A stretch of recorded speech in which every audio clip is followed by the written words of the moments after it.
तो देहरादून में पार्किंग की व्यवस्था से लोग आए दिन परेशान और ये परेशानी बढ़ती ही जा रही है। राजधानी में अवैध पार्किंग एक बड़ी समस्या बन चुकी है। सोसाइटी, सरकारी दफ्तरों पर पार्किंग का मकड़जाल बढ़ता ही जा रहा है। चलिए ज्यादा जानकारी के लिए एक बार फिर रुख करते हैं संवाददाता सोनू सिंह की ओर। सोनू,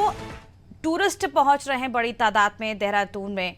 इसके साथ ही एक बड़ा टूरिस्ट हब भी इसे माना जाता है हर मौसम में, लेकिन पार्किंग की जो सबसे बड़ी समस्या है वो उससे निजात नहीं पा रही है, ना ही जनता और ना ही टूरिस्ट जो यहाँ पहुंचते हैं। देखिए, एक और भले ही शासन स्तर पर तमाम कोशिशें की जा रही हों और राजधानी देहरादून से लेके पर्वतीय क्षेत्रों तक, चारधाम यात्रा मार्गों तक नई तकनीक के आधार पर सुरंग वाली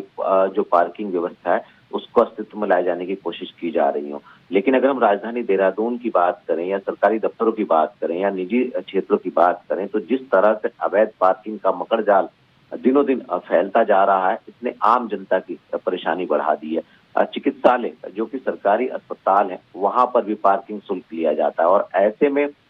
जब कोई भी व्यक्ति विशेष अपने उपचार के लिए अपने परिजनों के साथ, अपने करीबी लोगों को, रिश्ते नातेदारों को जब इलाज कराने के लिए चिकित्सालय पहुंचता है तो सबसे पहले उसको पार्किंग शुल्क देना होता है। तो कहीं ना कहीं ये जो व्यवस्था डगमगाती हुई नजर आ रही है, सरकारी तंत्र को इस ओर गंभीरता से ध्यान देना होगा ताकि लोगों की परेशानी को कम और खत्म किया जा सके। अब देखना होगा ऐसे में कि जो अवैध रूप से पार्किंग खास तौर से सरकारी दफ्तरों में इसका जो दायरा बढ़ रहा है, इसका जो मगर जाल बढ़ता जा रहा है, इसको किस तरह से, कौन से फॉर्मूले को अख्तियार कर सरकारी तंत्र खास तौर से परिवहन विभाग, पुलिस विभाग और संबंधित विभागीय अधिकारी जो है वो कैसे इसको खत्म कर पाएंगे, ये देखना होगा। बिल्कुल देखने वाली बात होगी, लेकिन सवाल ये भी आखिर क्या वजह जो इतनी देरी हो रही है, क्योंकि काफी लंबा अरसा बीत चुका है।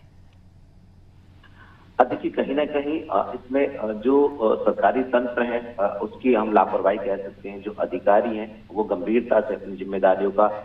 पालन नहीं कर रहे हैं और जो विभागीय मंत्री हैं शायद उनकी भी नजरें इनायत नहीं हो पा रही हैं और यही वजह है कि अगर हम स्वास्थ्य विभाग की ही बात कर लें तो जो सरकारी अस्पताल है, जो चिकित्सालय कैंपस है,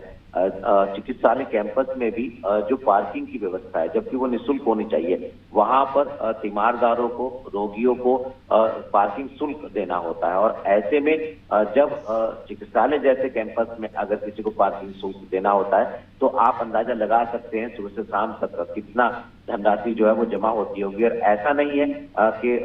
मंत्री जो है वो कहीं और बैठते हैं या जो विभागीय सचिव है वो कहीं और बैठते हैं, सचिवालय भी देहरादून में ही है और मंत्रियों के आवास भी देहरादून में ही है। तो ऐसे में खास तौर पर मंत्री को, विभागीय अधिकारियों को गंभीरता से इस पर मंथन करना होगा और खास तौर से पुलिस विभाग को इस पर मंथन करना होगा ताकि आने वाले समय में जनता की समस्या को कब पूरी तरह से समाधान किया जा सके। बिल्कुल सोचने वाली बात होगी, काफी गंभीर समस्या है सोनू। जिस तरह से हम देख रहे हैं लगातार जगह जगह जो वाहन है वो खड़े रहते हैं और कहीं ना कहीं राहगीरों के लिए हादसा भी बन जाता है, हादसे को लेकर एक खतरा भी बना रहता है।